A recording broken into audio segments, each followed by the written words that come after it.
What's the haps? I'm Meroka, and today I'm going to be taking a quick look at Fearless Fantasy, a turn-based RPG kind of thing from Enter Skies.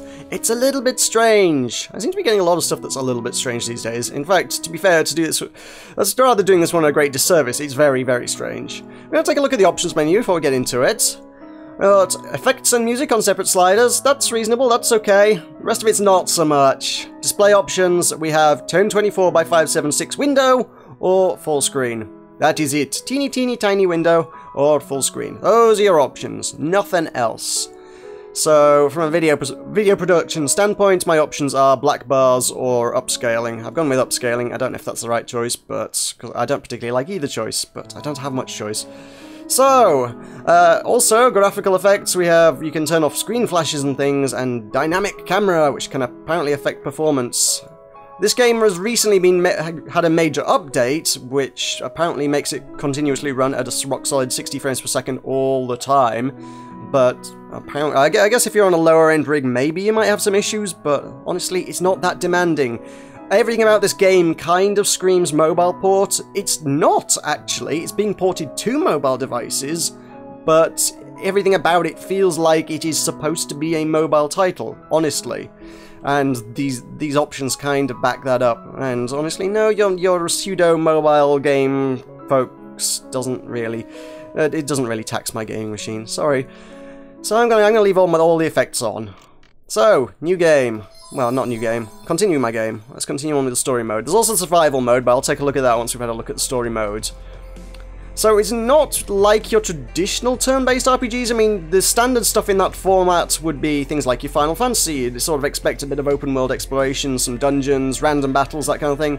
No, this still falls into the mobile formula. We've got a linear progression of levels. There's 13 in total. Each of them has 3 stars to be gained from completing it. And once you've done it, you know, move on to the next level. It's just 13 levels. Once you're done, it's done. That's your lot. We can go back and replay any of them at any time for extra XP and gold and things if you want to upgrade your characters. And there is like a timer in the top corner that says this is how long you've been playing. That is in minutes, not hours, by the way. So the timer only runs for a very tiny fraction of time during combat, so that's 4 minutes of actual combat has elapsed within the game, so it's kind of a weird system, but yeah. So if you go back and redo it, it's going to bump up your time if you're wanting to try and do a speed run, but I think most people probably won't care too much about that. So yeah, as you say, it's like, this is an objective measurement of your efficiency in the game. How fast can you beat the game, collect all stars? If you're going for speedrun type stuff, then sure, otherwise most people aren't really going to be too bothered about that. Yeah, you can go back and quite gladly replay any mission you like just for extra stuff. So I'm going to jump into one of the old levels and just sort of give you a rundown of how the combat mechanics works, because they're a bit strange and again very mobile. In order to get the stars, we've got three different options before we even begin the fight to pick how many stars we would like to get out of the fight. I'll sort of, the combat, I'll guess I'll run you past the combat mechanics briefly and we'll show you in a moment, but basically there will be gestures will appear on the screen and you have a limited time to hit them accurately, almost rhythm game style, not quite, there's elements of that in there, and how many stars you pick is basically increases the pressure on how much time you have to do that. So if you have it on casual, no pressure, the arrows are going to stay on the screen doing their thing forever, and if you hit it, it's gonna sort of rhythmically pass the moment you need to hit it, I guess, and then if you hit it at the right moment, you'll do full damage or defend against damage from the enemy, depending on whether you're attacking or defending. Normal gives you a bit more of a time constraint, and Veteran, I think, gives you it's pretty much like one chance to hit it, and it's increased difficulty. I haven't found any missions I've had too much trouble with doing on Veteran yet, so I'm going to hop into Veteran. So we're going to get a set of waves. You can see in the top corner, wave 1 of 4. So we're going to get a series of waves of enemies, all pre-scripted, and then our characters are going to take turns to do battle, because it's turn-based. You can get better stats that improve their agility and stuff to make them attack faster, and you see the timer in the corner is part of that battle timer, so 1 second and 1.35 seconds has elapsed. So at that point, I guess Alice is the first one that's ready up to attack, and then there's little timers down by Leon and Vaughn that say they're going to be next up to attack very, very, very soon. So each of the characters has 2 attacks, or well, actually Leon has 2 attacks. Alice is a purely ranged class, Vaughn is purely a melee class. Leon has kind of this gunblade kind of thing which allows him to do a melee or a ranged attack. And then each of them has 5 special abilities. Leon is kind of a damage dealer. Alice has some damage dealing, but then there's a lot of healing stuff. Transfusion Thunder damages all enemies and heals all allies depending on how many you hit. Love Shock is just a pure healing ability. And then each of them also has this epic, which I'll get into once we get into the combat mechanics. For now, I'm just going to do a ranged attack against these guys and show you how that works. So this enemy, the Terranor, you can see in the top left corner, also when attacked by melee, attacker receives 50% of the damage because it's a spiky enemy, so ranged attacks are going to be more effective against this guy. So let us do that. So we've got that gesture appears on the screen, and the more accurately you hit that gesture, the more damage you do. The enemies will give you similar gestures when they attack, and you can make the gestures to defend against it. So we've got Leon, let's give Leon a ranged attack. It's going to be a very similar gesture. And that was... The ranged attacks I found a lot easier to hit the flawless with.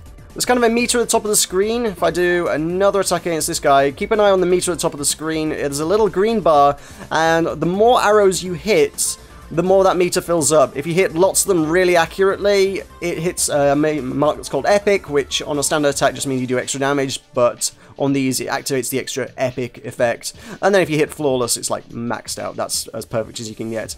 So with the special attacks, if you manage to reach that Epic marker, evasive targets take full damage. Evasive is basically a buff that would reduce the damage they take.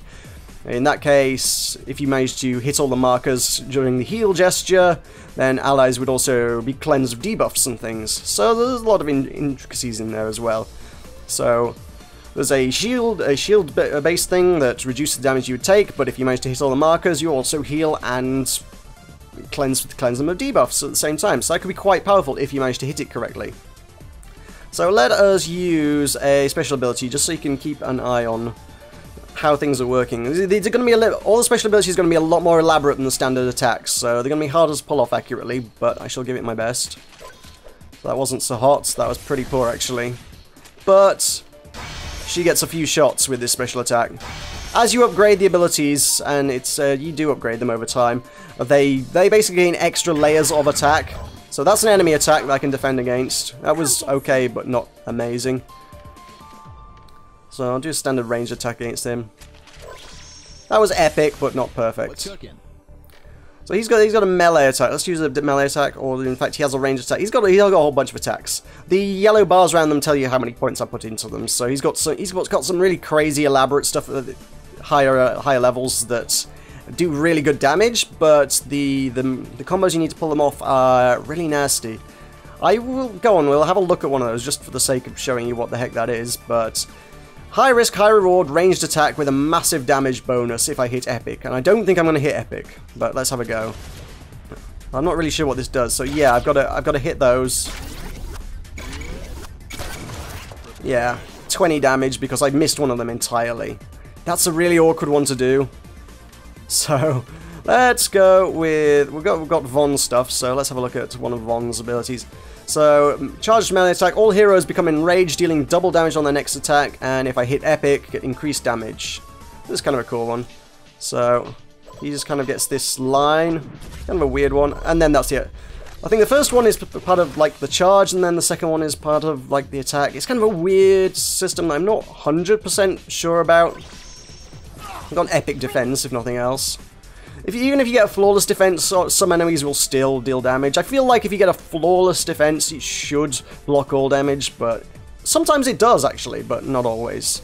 No, it's kind of a weird one. Anyway, we shall use multi-shots on this guy, because I think it will probably do the job. That was an epic, that's alright. Could be better. These really could be a lot better. I'm normally a lot better at the ranged ones. The ranged ones, I found it far, far easier to hit epics, because usually it's just like one bar, they all converge on one point, it's just like one moment that you have to go, bam, that's it, attack done. Whole fight over in 5.5 seconds, according to the timer. It didn't actually take 5 seconds, obviously, but there you go. And got 5 kills, a bit of XP and a bit of gold. You're late as usual, Leon. Got into a little mess, met this troublemaker. Hi, I'm Alice. And she's a princess. Princess? It's a pleasure to meet you, Your Royal Highness. I'm Vaughn. She's supposed to marry King Zola. Oh, the tyrant. Yeah, Alice here is going to show us where the monster is, help us kill it, and save the world. No biggie. What? I'm not going anywhere near him. Have you seen the beast, Your Highness? Is it as big as they say? He showed me where he keeps it. But I'm not going back. Your Highness, we are the finest bounty hunters in the land. I assure your safety. No. Hey! Wait! He left a message. Hello, Princess Alice. You naughty snake. Come here. Go ahead. Keep running, and I'll release Diothus. It will eat and kill everyone you know. Oh, no. Didn't you mention innocent people will die? Oh, poor me. If only I had a queen to help me make better decisions. Well, that settles it. Your fiancé sounds charming, and we simply must visit him. So that's a bit of your voice acting and cutscenes, just in case you were wondering what that looks like in the game. I can't make head or tail of that. I feel like it's supposed to be parody of something, but it just feels honestly a bit rubbish. But at the same time, I can't for the life of me wrap my head around what this game is going for. Artistically speaking and stylistically, the voice acting is a bit ropey at times. And yeah, the art style, it's got that weird hand-drawn, almost flash animation kind of thing going on. You know, the old school flash animations, I don't think they really do the rounds anymore, but I think you know the style I'm talking about. And it's kind of got that going on. It's like, is this intentionally supposed to look a bit naff, or I don't really know what they're going for with it. I suppose some people might like it. I think it's just very, very, very strange. At any rate, we can have a look at the upgrades on the shop now that I've finished a battle, so let's take a look at the upgrade screen. There's our three characters. We've got an entirely different art style again going on for them. I don't know where the art's going with this game, honestly. The art's all over the place. It's really kind of odd. Each of our characters has 4 stats. Strength is the damage they do, agility is how fast they attack, vitality is how much health they have, and endurance is how much energy they have to make special attacks. And we can put points into them. We get 1 for each level, 1 point per level to upgrade your stats. And then skills, we have the 5 skills below. You start off with just the first one, you unlock them as you go along, and with each level you also get 1 point to put into your skills, and there are like limits on them, so if you want to get to level 5 you need to be character level 18 before you can upgrade that completely to level 5 attacks, which at first I thought, oh, this creates an interesting sort of customization, specialization kind of thing. I think that would be interesting if that was the case. If at level 5 you could just max out 1 skill and have no other skills, it would lead for an interesting way to build characters. That's not quite the case. There are actual level caps on you need to be level 18 before you can max out any of your skills, which takes out some of the depth to it, I suspect, but it's still fairly interesting. As you can see, I've with most of my characters, I've focused on a few skills to the detriment of others. Obviously, that was the one with the ridiculous gesture to execute it, so I never used that ability particularly, so I haven't put any points into it, quite frankly. All that would do is make it even more elaborate and even harder for me to execute if I were to put more points into it, so probably not. Whereas these ones are relatively easy to execute and do a heck of a lot of damage, so yeah, I'll go with those. So, we also have the shop, so each of our characters has equipment. They have 1 weapon and 1 accessory, obviously fedoras all the way. Fedoras basically give you more endurance, which gives you more ability points to spend, more energy to execute special abilities with, so it feels like it's one of the better weapons, I think. It's just a shame that it happens to be a fedora, but there you go. Got a whole variety of fedoras. You can also get, there's 1 weapon, one accessory for each different stat, so pick which stat you want to improve. And as you go through the game, you unlock slightly better ones, so it's a very linear progression kind of thing. It's just to get a better one each time. There are a few that do slightly more interesting stuff if you want something a bit more interesting, so deal less damage and receive less damage, or deal more damage and receive more damage, so got that. get increased stats if one of your allies gets knocked out. There is a battle ability called Trolling, which basically is a taunt, but you can add that and basically give everyone a buff as well when you do taunt. We have Tears of Pain, immunity to negative effects. Actually, that sounds pretty powerful, but obviously it comes at the cost of quite a lot of your stats, because at this stage, 10 endurance, that's actually a pretty nice, or 10 strength in fact in this particular instance, it's actually rather nice as an ability. To have those on your character, to have an extra 10 endurance, allows you to execute another, in many cases, a good couple of extra special abilities per battle, which can make a significant difference. So to lose that in favor of picking one of these items would probably be a fairly significant difference. Weapons, obviously, you got swords go on Leon, or gunblades, whatever they are. Alice gets the bows, and Von gets the maces. And they, again, follow a fairly linear progression. You start off with the basic one, then there's a slightly more powerful one you can buy really early on. And once you get to the second part of the game, you can get slightly more powerful ones, which come with extra chances to stun or whatnot on it. Strong epic attack, I presume, just means does extra damage if you manage to nail an epic. I don't really know. I'm not totally sure on that one. And then you can get down to these third tier ones later on in the game, which gives you have a basically an offensive weapon and a defensive choice at each stage in the game. It's not a great deal of depth, but there's a little bit of options and choice there. You can also buy a bunch of items. They're all very, very cheap, so there's no real harm in stocking up on it, because we're looking, that's like, a powerful healing item is 12 gold. I've got 1,000. I'm getting hundreds from each battle. You also get XP and money if you fail the battle for each enemy that you killed, so even if you wasted a load of items in a failed battle, you're probably still going to make enough money to buy back any items you used. So there's really no harm in stocking up, because even your basic healing item is... You start out with about 500 gold, and the starting healing item is 2 gold. You can just stock up on these things no trouble and just go through them in battle.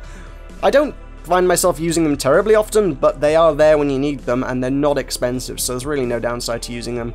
It doesn't feel especially balanced. Normally games would sort of, you know, put a bit of a price on these things.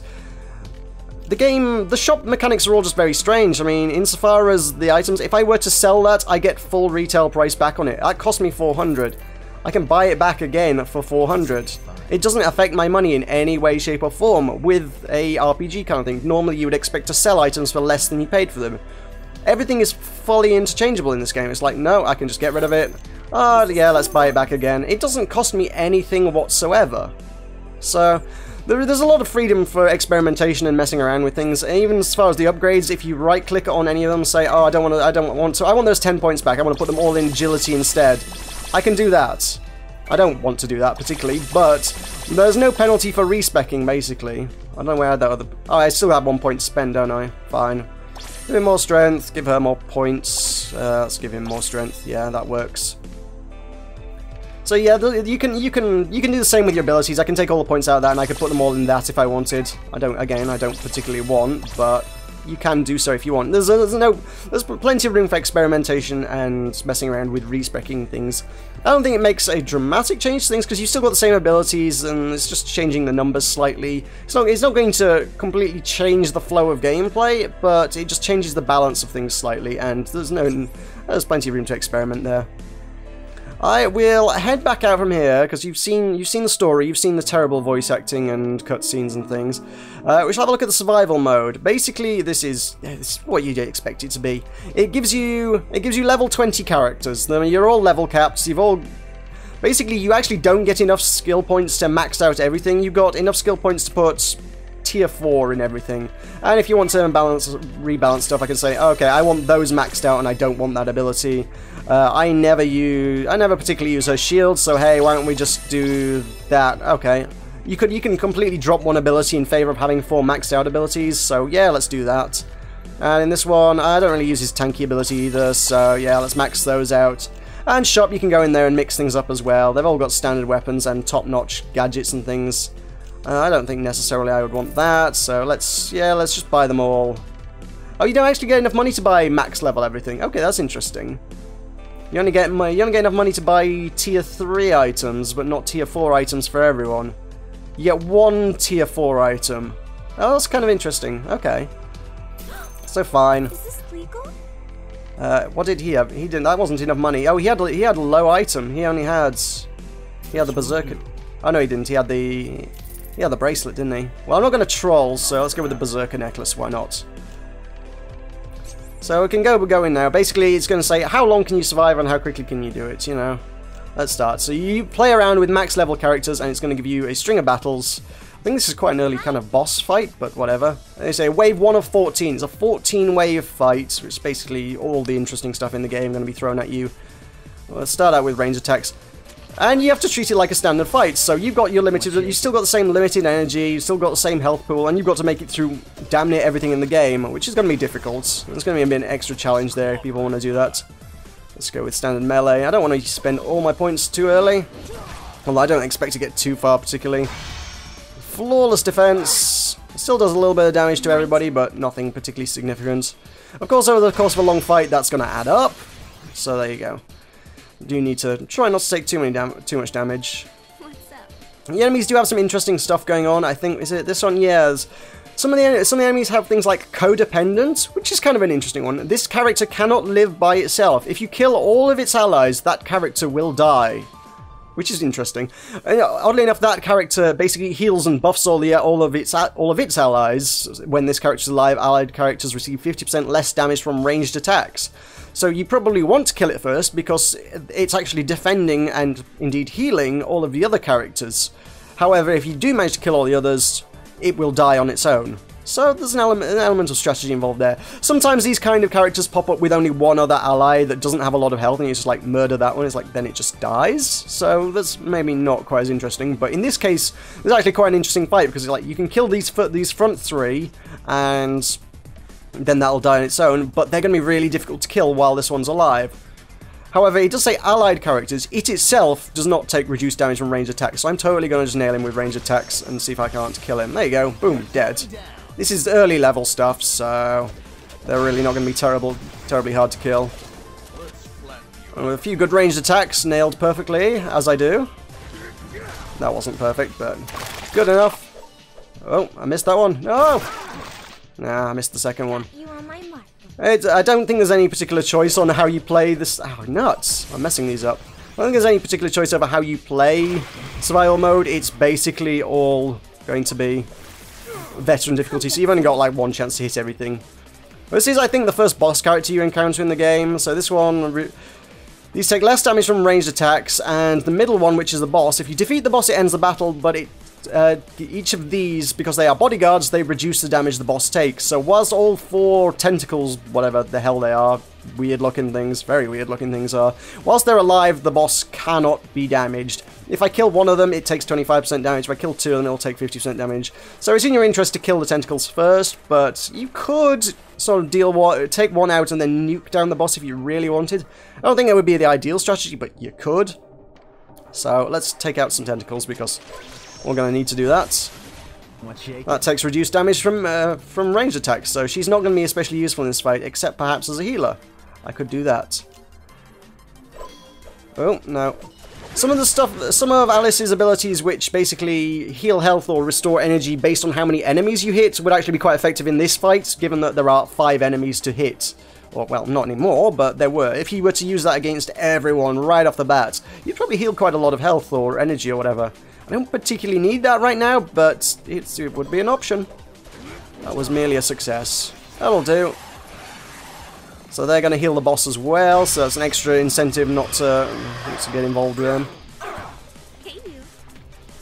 Let's...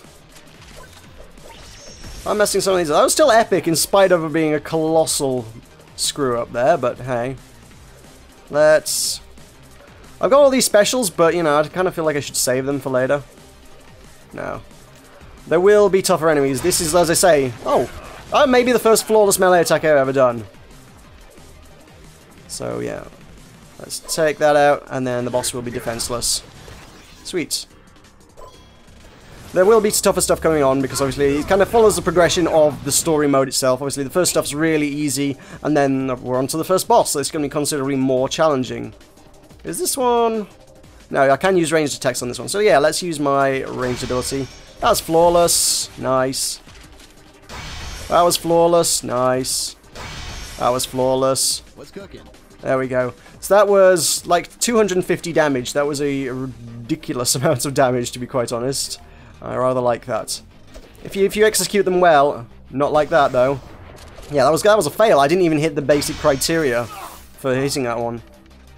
That was woefully inept, is what it was. Can we try and kill this? No. See, if I hadn't messed that attack up, I wouldn't be taking all this damage and these debuffs, and this fight would be over by now. But because I goofed, we take a lot more damage, which means my survival run is not likely to be... Yes, charming. My survival run is not likely to be too great this time. Ira is actually, I think, the second boss. This is not actually Ira yet. Oh, I guess the game... Oh, 3 waves, then there's a bunch of waves. I guess it actually just throws the specific boss battles at you. It just kind of runs through all the bosses. 14 waves, I guess. Make up all the boss battles in the game. So Ira is the second boss, but it'll be a few waves before we get to that, I guess. We'll see if I even get that far. I may not. Normally, you heal up completely to full, regardless of whether anyone was downed or whatever. Everyone heals up to full between battles, but obviously this one kind of... It's a survival mode, it's going to tax you a bit more. Hi. So she's poisoned now, that's not really fun. The poison and wound mechanics are kind of interesting, because it's lose percentage of health every second. And obviously your seconds are based on your timer in this top corner, so 15 seconds in. So each time that ticks over to another second is when we're going to take health damage. Normally it would be a turn-based thing in most games like this, but no, this one's done on a timer, which is kind of interesting in its own right. No, messed that one up. How's it hanging? This one's got a lot more health, because it's obviously a sort of kind of a tier 2 area kind of thing. So, what abilities does this one have? Oh, it's got lifesteal, so this one's going to heal itself when it attacks me. So I really don't want it to do that too much. But I don't think we're going to get a chance. No, it's going to get an attack in now. Okay, 20% of 2. I'm not going to lose any sleep over it healing itself for 20% of 2 damage. Well, I'll just take it down. See if we can get to the next boss. I don't think I'm going to survive very long here, but it could be interesting. To be fair, I've been rambling for a bit, so I may just end this. You can kind of see how the battles work. You kind of got all this gesture kind of thing going on. Let's do a couple of other special abilities just so you can see how they work, because I have been going on way too long. We got Crimson Rush, melee attack against single target. All enemies take double damage for 1 attack. Yeah, let's go with that. This one is a codependent one as well. So let's see what that one does. Up, down, up. No, that was well, it was a success, but it was not great. It still does a good amount of damage, actually, as an ability. Got Lion Howl, charge melee attacks, everyone deals double damage next time. Melee attack with chance of stunning, or melee attack that removes debuffs from allies. So yeah, that's probably a good one, given that everyone's poisoned at the minute. This one's kind of weird. Well, no. There we go. Epic, still, apparently. And then you actually got the attack bit at the end. That does 102 damage. And that one has become... What has it become? Dodge. Immune to range damage for 1 turn. So, I should probably just heal up someone, honestly. Von, with his trinket, seems to be, taking a lot of damage, so we'll probably heal him up. So, we kind of got that. Hey, you. That's kind of a tricky one to do. There are a couple of abilities that are like that, and it's just very... It's tricky to actually deal. I probably shouldn't have done that, because he's dodging ranged attacks. So, even if it's perfect, he's still... dodges it. Melee will do the job, though. I should have just gone with a melee attack for Leon, to be honest. My turn. Oh well. I got... Are you still dodging? It's not dodging anymore, so... I can nail it with a flawless. Bam. Man down. And now we have another boss. Honestly, I will leave this here, so... You can see how those fights go down. That gives you a pretty good view of the battle system and what's available in the game. As being Fearless Fantasy, it's a very strange kind of thing. In spite of all of its downsides, I mean, there's a lot of things that I'm kind of not sold on as an individual element. As a whole, it's a surprisingly compelling title. There's a lot that kind of works well about this title. Any of the elements taken individually, I'm kind of, like, a bit down on, but for whatever reason, as a whole, it works as a cohesive thing. I don't know, I don't really get how that happens, but it's a surprisingly compelling title, to be honest. I am disliking many of the individual elements, but liking it as a whole, and I don't even know how that works. It's bizarre. This has been Fearless Fantasy. This is by Enter Skies. This has actually been out for some considerable time on Steam, but as I say, it's obviously recently received a major overhaul. This is available on Windows only, but available for the princely sum of £4.99 or your regional equivalent. I've been Meroka. This has been Fearless Fantasy. Thank you very much for watching. I'll see you next time.